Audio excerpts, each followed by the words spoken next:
नमस्कार, मैं रवीश कुमार। क्या चीन ने इस बार अमेरिका की गर्दन दबोच ली है बॉन्ड बेचकर?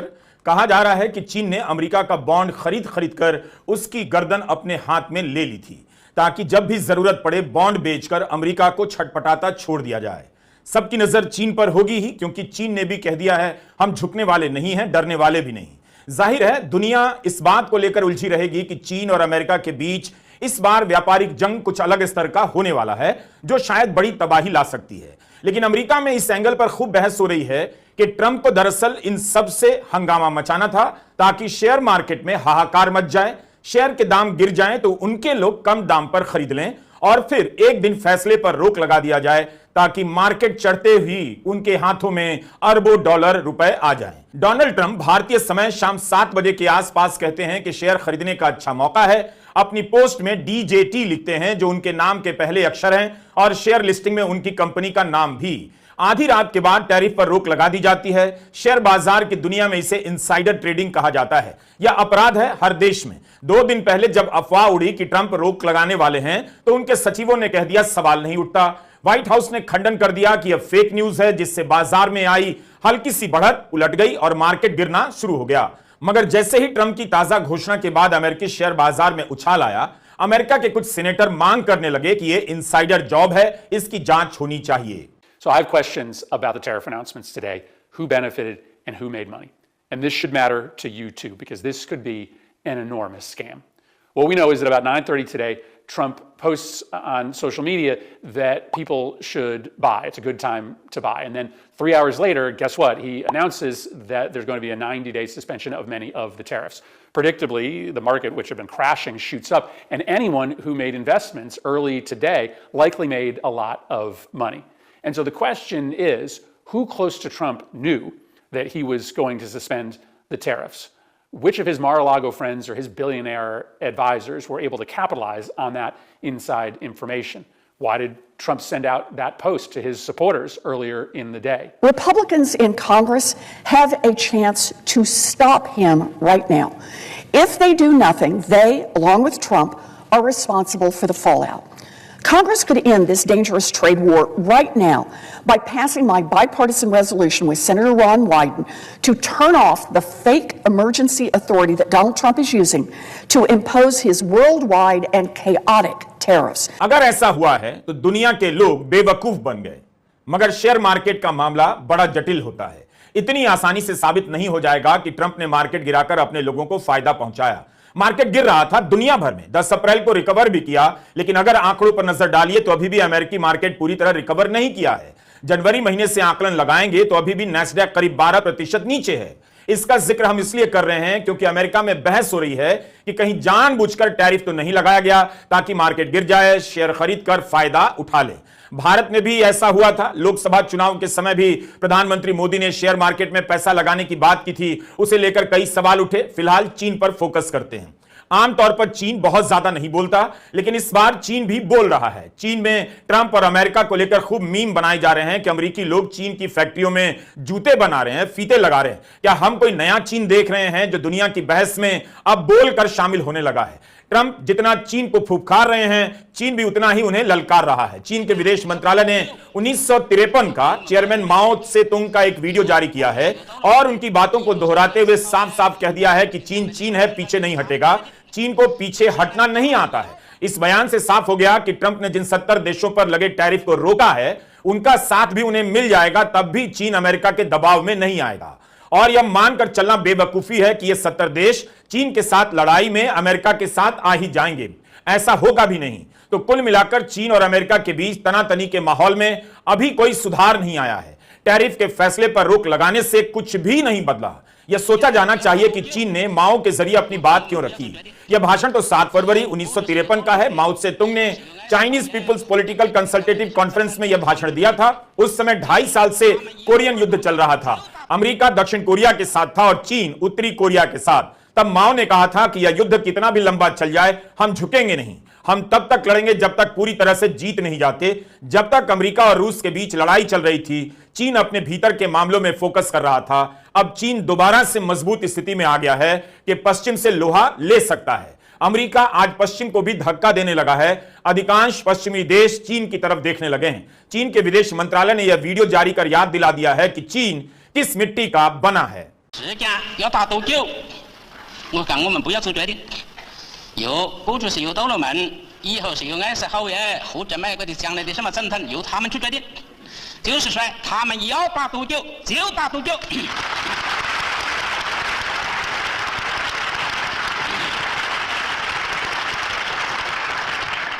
一是打到环境胜利。 ट्रंप ने चीन पर टैरिफ बढ़ाते बढ़ाते 34 से 104 और फिर 125% कर दिया। चीन ने भी जवाबी टैरिफ लगाते लगाते अमेरिका पर 84% का टैरिफ लगा दिया। ट्रंप ने कहा कि 70 से अधिक देशों पर जो टैरिफ लगा था उस पर 90 दिनों के लिए रोक है, मगर चीन पर जो टैरिफ लगा है उस पर कोई रोक नहीं। ट्रंप ने पहले चीन की जनता से अपील की कि मुझे उम्मीद है कि आपके राष्ट्रपति स्मार्ट हैं। 125% टैरिफ लगाने के बाद ट्रंप कहते हैं शी जिनपिंग दुनिया के सबसे स्मार्ट लोगों में से हैं। यह बातचीत का मामला है, इसमें लचीला होना पड़ता है। ट्रंप ने कहा कि इस मुद्दे पर वे शी जिनपिंग से बात करने के लिए तैयार हैं, उसके बाद जो होगा देखा जाएगा। लेकिन चीन ने कह दिया पीछे नहीं हटेगा, पीछे नहीं हटना आता। क्या चीन ने इतनी मजबूती से अमेरिका को कभी चुनौती दी है? पहली बार जैसे जुमलों का इस्तेमाल नहीं करना चाहता, लेकिन इसकी समझ विजय गोखले की किताब से मिलती है। भारतीय विदेश सेवा के पूर्व अधिकारी विजय गोखले की किताब है after Tiananmen the rise of China. इस किताब को आप भी पढ़ सकते हैं। हम इसी से छोटा सा एक प्रसंग आपको बताएंगे। इसके अलावा हाल के दिनों में चीन पर कई किताबें आई हैं। किशोर महबूबानी काफी किताबें लिख चुके हैं, उनकी एक किताब है हैज चाइना वन। कांति वाजपेयी की किताब है इंडिया वर्सेस चाइना। अनंत कृष्णन की इंडियाज चाइना चैलेंज किताब है। गजाला वहाब और प्रवीण साहनी की dragon on our doorstep किताब है। मनोज जोशी की किताब है इंडियन चाइना बॉर्डर। भारत के विद्वान अब चीन को लेकर गंभीरता से लिखने लगे हैं। एक समय था जब चीन ने अमेरिका से दोस्ती बढ़ाई, उसे अपना बॉस मान लिया, अमेरिका का पैसा लिया, टेक्नोलॉजी ली। आज वही चीन अब मजबूत हो चुका है, अमेरिका को आंखें दिखा रहा है। ट्रंप जानते हैं कि अब देर हो गई है, चीन को पता है उसका टाइम आ गया है। विजय गोखले ने अपनी किताब में डेंग के समय के चीन के बारे में विस्तार से बताया है। डेंग शाओपिंग और शी जिनपिंग के बीच चीन बहुत बदल गया। डेंग शाओपिंग को चीन के आर्थिक सुधार का वास्तुकार माना जाता है। डेंग का कार्यकाल 1989 तक रहा, काफी लंबा कार्यकाल था। डेंग शाओपिंग ने यह धारणा बनाई कि चीन कुछ समय के लिए पश्चिमी वर्चस्व वाली व्यवस्था में जूनियर पार्टनर बनकर रहे और इसके बदले विदेशी पूंजी और उच्च टेक्नोलॉजी हासिल कर ले। चीन की दोस्ती रूस से थी, लेकिन 1991 में सोवियत संघ के पतन के बाद भी चीन अमेरिका से लोहा मोल नहीं लेता। अमेरिका के कॉर्पोरेट का चीन से रिश्ता गहरा होने लगा और क्लिंटन के कार्यकाल तक आते आते अमेरिका का दूसरा घर चीन में बन चुका था। अमेरिकी कॉर्पोरेट के दबाव में 2001 में अमेरिका द्वारा समर्थित चीन के WTO में प्रवेश ने कानूनी रूप से बाजार को खोलने के लिए बाध्य कर दिया। गोखले का कहना है कि यह चीन के लिए एक विराट रणनीतिक जीत थी। 1989 में तियानमेन स्क्वायर की घटना के बाद पश्चिमी देशों ने चीन पर प्रतिबंध लगा दिया। तब डेंग शाओपिंग ने अमेरिका के पूर्व राष्ट्रपति रिचर्ड निक्सन से कहा कि चीन को खुशी होगी कि अमेरिकी व्यापारी चीन के साथ व्यापार जारी रखें। निक्सन राष्ट्रपति के तौर पर 1972 में चीन जा चुके थे, बल्कि चीन की यात्रा करने वाले पहले अमेरिकी राष्ट्रपति थे। उन्होंने माओ से भी मुलाकात की। दुनिया के इतिहास में उसे बहुत बड़ी घटना के रूप में दर्ज किया गया। यह वो समय था जब चीन आगे बढ़कर हाथ मिला रहा था, दुनिया के सामने विनम्रता से पेश आ रहा था, अमेरिका के साथ साथ अन्य देशों की तरफ भी हाथ बढ़ाने लगा। जुलाई 1990 में डेंग शाओपिंग कनाडा के पूर्व प्रधानमंत्री पियर ट्रूडो से कहते हैं 7 पश्चिमी देशों G7 द्वारा लगाए गए प्रतिबंधों के बावजूद हम इस सिद्धांत का पालन करते हैं कि अमेरिका के साथ संपर्क बनाए रखना है और अच्छे संबंध भी बनाए रखना है। गोखले लिखते हैं कि इस तरह से चीन ने तियानमेन स्क्वायर की घटना के 1 दशक के भीतर ही पूरा अंतरराष्ट्रीय सम्मान फिर से हासिल कर लिया। अमेरिकी बाजार चीन के व्यापार के लिए खोल दिया गया। चीन पर भी दबाव बनाया गया कि अपनी अर्थव्यवस्था खोले ताकि उसके सस्ते मजदूर अमेरिका के अमीरों के काम आ जाएं। अब वही अमेरिका कह रहा है चीन ने सब लूट लिया, फायदा तो अमेरिका को भी हुआ और हुआ चीन को भी। चीन ने विदेशी पूंजी के साथ संयुक्त उद्यम कायम किए। चीन की गाड़ियां तेज दौड़ने लगी और हर 8 साल पर उसकी अर्थव्यवस्था का आकार डबल होने लग गया। आज चीन एआई के क्षेत्र में डीप सीक बनाकर अमेरिकी एआई को झटका देता है और उसकी BYD कार टेस्ला को चुनौती देती है। शी जिनपिंग का चीन डेंग शाओपिंग के चीन से काफी अलग है। डराओगे तो डरेंगे नहीं, लड़ोगे तो मैदान में आ जाओ, हम भी लड़ेंगे। चीन को लेकर भारत ने भी कम चुनौती नहीं दी। चीनी फुलझड़ियों के बहिष्कार की फर्जी लड़ाई भारत में भी लड़ी गई। कुछ ऐप वगैरह भी बंद किए गए। नतीजा यह निकला कि आज भारत चीन से करीब 100 अरब डॉलर का आयात करता है और निर्यात काफी कम। चीन के साथ भारत का व्यापार घाटा है, बढ़ता ही जा रहा है। यह कहना ठीक नहीं होगा कि भारत के लोग चीन के बारे में कम जानते हैं। जिस देश का चीन से 100 अरब डॉलर का व्यापार हो, उसे चीन के बारे में ठीक ठीक जानकारी होगी।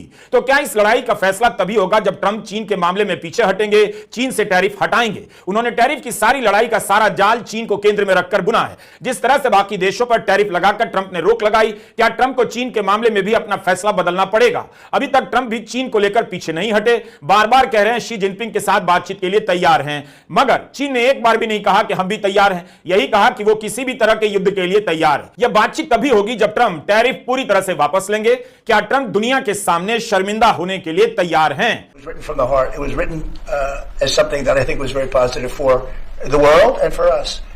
And we don't want to hurt countries that don't need to be hurt, and they don't want to negotiate. The only problem is, you can only do so many at one time. We want to do it right. We want to get it right. We want to take care of them, but we have to take care of our country. So, but this was something certainly we've been talking about for a period of time, and we decided to pull the trigger. तो Trump साहब फंस गए हैं। चीन को America से नुकसान हो सकता है, लेकिन चीन केवल अमेरिका पर निर्भर नहीं है। विवेक कॉल को पढ़ना चाहिए आपको, जिन्होंने न्यूज लॉन्ड्री में ट्रंप की नीतियों को समझने के लिए एक मनोवैज्ञानिक पद्धति का इस्तेमाल किया है। इसे जो हैरी विंडो कहते हैं, जोसेफ लफ्ट और हैरी इंगम के नामों को मिलाकर जो हैरी बना है। जो हैरी विंडो के जरिए आप किसी के व्यक्तित्व और उसकी सोच को अंदर और बाहर से समझने का प्रयास करते हैं। विवेक कॉल का तर्क है कि पूरी दुनिया को पता है कि अर्थशास्त्र के मामले में ट्रंप ना समझ है, लेकिन ट्रंप को यह बात मालूम नहीं।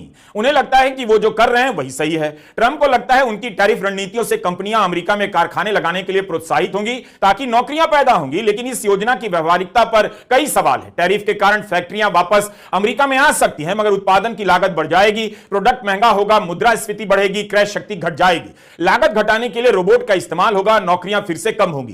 कारखानों का निर्माण महंगा और समय लेने वाला है, इतनी जल्दी नहीं होगा। ट्रंप के टैरिफ बढ़ाने जैसे अप्रत्याशित फैसले अस्थिरता पैदा करते हैं। यह अनिश्चितता कंपनियों को निवेश करने से रोकती है, क्योंकि वे अप्रत्याशित वातावरण को हमेशा नापसंद करती हैं। ट्रंप को समझने का काफी प्रयास हो रहा है, होना भी चाहिए। एक नेता पूरी जनता को बर्बादी की तरफ धकेल सकता है और एक नेता पूरी जनता को इंसानियत के रास्ते पर भी ले जा सकता है। ट्रंप 90 दिनों में जो भी हासिल करना चाहते थे, अब उसके लिए उन्हें 90 दिनों तक और इंतजार करना पड़ेगा। उनके कार्यकाल के पहले 6 महीने फैसले लेने, उस पर रोक लगाने और बदलने में ही चले जाएंगे। क्या दिन रात बयान और फैसले बदलने वाले ट्रंप शी जिनपिंग की स्थिरता और जटिलता का मुकाबला कर पाएंगे? चीन अपनी मुद्रा को भी कमजोर कर रहा है, ट्रंप इसे लेकर परेशान है। इससे होगा यह कि उत्पादन की लागत घट जाएगी। टैरिफ के बावजूद चीन प्रतिस्पर्धा में आगे निकल जाएगा। चीन आयात पर कम निर्भर है, उससे ज्यादा निर्यात करता है। इसके लिए चीन ने कई दशक लगाए और सब कुछ अपने देश में बनाना सीख लिया। वो निर्यात में इसलिए इतना मुनाफा कमा पाता है क्योंकि उसके पास पूरी सप्लाई चेन है जो दूसरों पर निर्भर नहीं। ट्रंप के समर्थक जितना भी कह लें, ट्रंप ने चीन को घेर लिया है, चीन को डील करनी पड़ेगी, लेकिन इस तथ्य को अनदेखा नहीं कर सकते कि ट्रंप के फैसले से अमेरिका की फैक्ट्रियों में भगदड़ मच गई है। एक और बात है, ट्रंप ने यह सब इसलिए नहीं किया कि चीन से फैक्ट्रियां उठकर भारत चली जाएं। मामला इतना सिंपल नहीं कि चीन पर टैरिफ लगेगा तो फैक्ट्रियां अगली फ्लाइट से दिल्ली आ जाएंगी। एप्पल कंपनी के सीईओ टिम कुक का बयान है कि चीन बहुत स्किल्ड है, कौशल वाला है, बहुत कम स्पेस में आपको बेहतरीन कुशल कारीगर मिल जाते हैं। वो दिन गए जब चीन केवल सस्ती मजदूरी के कारण पसंद किया जाता था। चीन ने अपने कौशल में बहुत निवेश किया है। पिछले 10 साल से अमेरिका चीन पर टैरिफ लगा रहा है, बाइडेन ने भी लगाया, और इस दौरान चीन से कितनी फैक्ट्रियां भारत आ गईं। एप्पल जैसी कुछ कंपनियों को छोड़ दें, चंद उदाहरणों को छोड़ दें, तो सच्चाई यही है कि इसका लाभ वियतनाम को ज्यादा मिला है।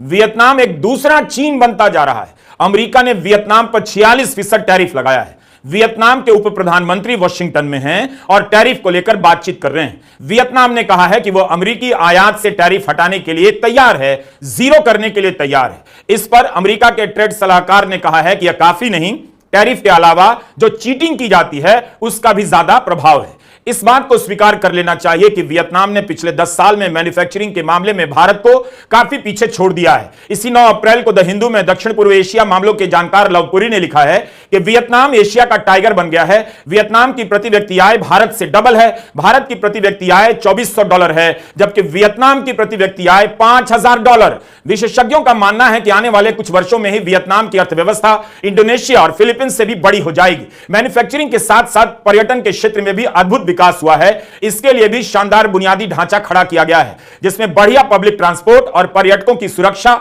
आराम का ख्याल रखा जाता है। महिलाओं के लिए भी वियतनाम बेहद सुरक्षित माना जा रहा है। वियतनामी खाना दुनिया में अपनी धाक जमा रहा है। पूरी लिखते हैं कि अमेरिका के साथ एक बेहद मुश्किल इतिहास के बावजूद आज वियतनाम के नागरिकों में कटुता या दुश्मनी का भाव नहीं। वो आगे की तरफ देखते हुए अपने देश के विकास में दिलचस्पी रखते हैं और हम पीछे की तरफ देख रहे हैं। वेज बिरयानी की जगह चिकन बिरयानी पहुंच जाती है तो रेस्तरां के ओनर को जेल भेज दिया जाता है। क्या भारत के किसी मंत्री ने वियतनाम का नाम लिया कि वहां से फैक्ट्रियां भारत आ जाएंगी? शुरुआत में ट्रंप ने चीन पर 34% टैरिफ लगाया, लेकिन वियतनाम पर चीन से भी ज्यादा 46% टैरिफ। भारत के मंत्री वियतनाम की बात क्यों नहीं करते? क्यों आगे निकल गया वियतनाम? जिस दौरान आप जनता को नागरिकता कानून, संभल वक्फ कानून से लेकर गौ रक्षा सहित तमाम मुद्दों को खड़ा कर मुसलमानों से नफरत करना सिखाया जा रहा था, उस समय वियतनाम फैक्ट्री लगाने और प्रोडक्ट बनाना सीख रहा था। मुसलमानों के प्रति नफरत ने भारत में 10 साल खपा दिए। अब इसे भी जीडीपी में जोड़ लीजिए, भारत दुनिया में सबसे अमीर नजर आएगा।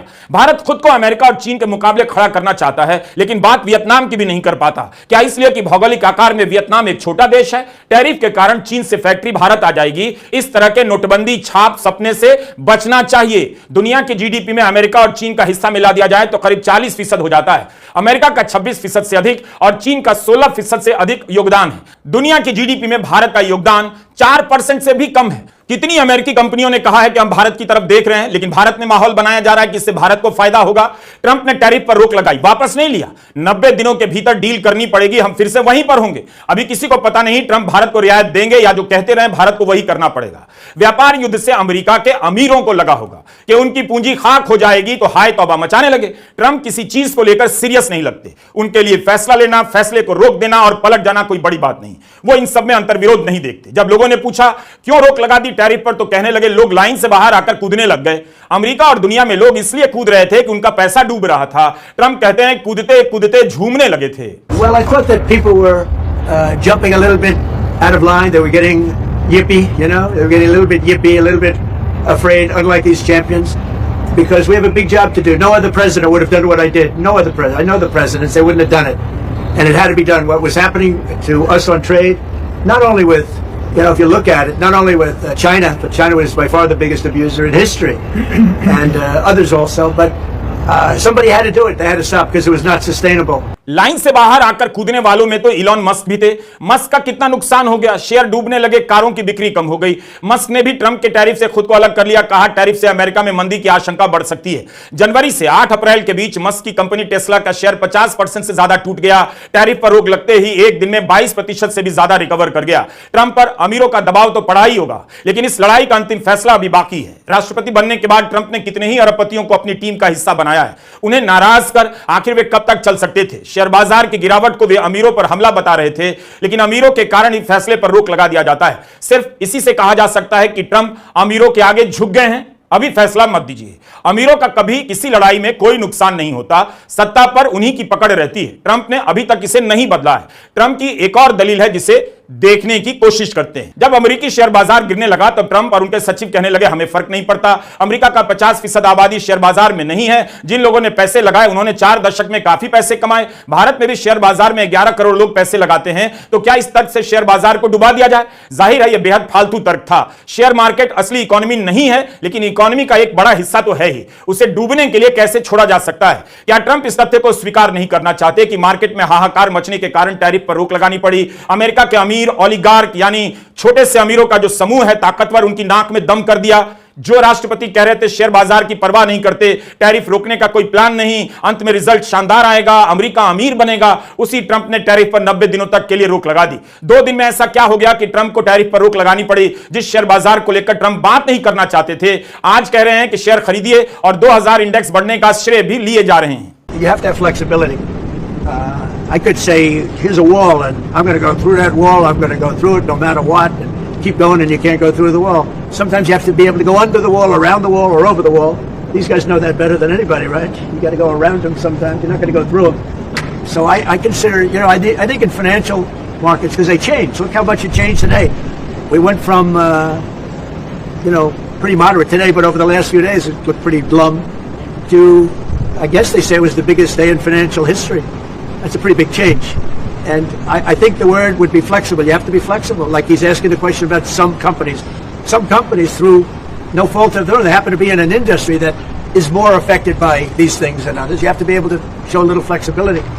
And I'm able to do that. Trump को शायद अंदाजा ना रहा हो कि उनके टैरिफ लगाने से यूरोप भी टैरिफ लगा देगा, कनाडा भी लगा देगा और चीन इस हद तक सामने आकर टैरिफ लगा देगा, लड़ने के लिए तैयार हो जाएगा। ट्रंप के वाणिज्य सचिव का एक बयान है कि ऐसा कर उन्होंने चीन को एक्सपोज कर दिया, उसके बुरे पक्ष को उजागर कर दिया। इतनी नैतिकता आपकी शानदार, मालूम नहीं चीन को इससे फर्क नहीं पड़ता, वह इस बार लड़ने को तैयार दिखता है, जैसा कि बयानों से पता चलता है। शी जिनपिंग को ट्रंप अपने शपथ ग्रहण समारोह में बुलाना चाहते थे, लेकिन शी नहीं आए, अपनी टीम भेज दी। क्या यह लड़ाई चीन जीत जाएगा? बॉन्ड के संदर्भ में यह सवाल उठाया जा रहा है। चीन ने अमेरिका का $720 बिलियन का बॉन्ड खरीद रखा है। बॉन्ड के बेचे जाने का यही मतलब रहा कि अमेरिका की अर्थव्यवस्था में अब भरोसा नहीं रहा। सरकार बॉन्ड के जरिए ही अंतर्राष्ट्रीय बाजारों से पैसे उठाती है ताकि अपना काम कर सके और कर्ज चुका सके। इसके रिटर्न पर सरकार गारंटी देती है और सबसे सुरक्षित निवेश माना जाता है। 9 अप्रैल को कई देश बॉन्ड बेचकर अपना पैसा निकालने लग गए। इससे हुआ यह कि बॉन्ड की कीमत गिर गई। सरकार को पैसा चाहिए तो उसे ज्यादा बॉन्ड बेचना पड़ता और इसके लिए उसे इंटरेस्ट रेट भी ज्यादा देना पड़ गया। इस तरह से बॉन्ड का इंटरेस्ट रेट बढ़ते बढ़ते 4.5% पर पहुंच गया, जो काफी माना गया। इससे तो अमेरिका की देनदारी बढ़ती जा रही थी। जब बॉन्ड का इंटरेस्ट रेट बढ़ने लगा तब हंगामा मचा, क्योंकि सरकार के साथ साथ कंपनियों के लिए बॉन्ड के जरिए पैसा जमा करना महंगा होने लगा। इन मामलों पर नजर रखने वालों का कहना है कि बॉन्ड के कारण ही ट्रंप झुक गए। ट्रंप ने भी माना है कि बॉन्ड मार्केट पर उनकी नजर थी, लेकिन अब सब ठीक है। तो क्या चीन ने बॉन्ड बेचकर अमेरिका को झुका दिया, या ट्रंप के समर्थकों ने इनसाइड ट्रेडिंग के जरिए पैसा बनाकर टैरिफ से पल्ला झाड़ लिया? आपने देखा कि हमने इस वीडियो के लिए कितनी मेहनत की। हो सकता है कि हमारी समझ एकदम पक्की ना हो, लेकिन किसी भी चीज को जानने का यही तरीका है। आप ज्यादा से ज्यादा जानकारी जुटाइए, संदर्भ खोजकर लाइए। बहुत टेंशन हो रहा हो और अगर आप अमेरिका में रहते हैं तो खूब नहाइए, क्योंकि ट्रंप ने नहाने के लिए पानी का प्रेशर बढ़ा दिया है। खूब नहाइए, तेज शावर में नहाइए। ट्रंप का नया आदेश आया है। टैरिफ के चक्कर में अमेरिका पसीने पसीने हो रहा था, ब्लड प्रेशर बढ़ रहा था, दिमाग पर प्रेशर बढ़ रहा था। ऐसे सभी अमेरिकी को ट्रंप के इस फैसले से फायदा होगा। तेज प्रेशर वाले शावर में नहाने का आनंद मिलेगा। भाई लोग, जब तक ट्रंप है जमकर नहाइए, मलमल कर नहाइए, चीन के साबुन से नहाइए, मेक्सिको से साबुन मंगवाइए, मुल्तानी मिट्टी से नहाइए या मैसूर चंदन से।